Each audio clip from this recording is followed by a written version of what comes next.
কি মাছ? শোল মাছ। দেখছো কত উঁচাই ছিল? হ্যাঁ দেখছি, তোমার তো সাথে নিয়ে যাও।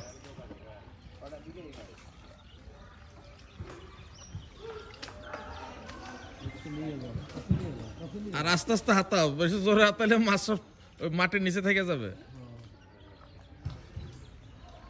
ওই শুধু মাঝখানে ছেলেটাই মাছ বুঝে, এটি ধরতে পারে না।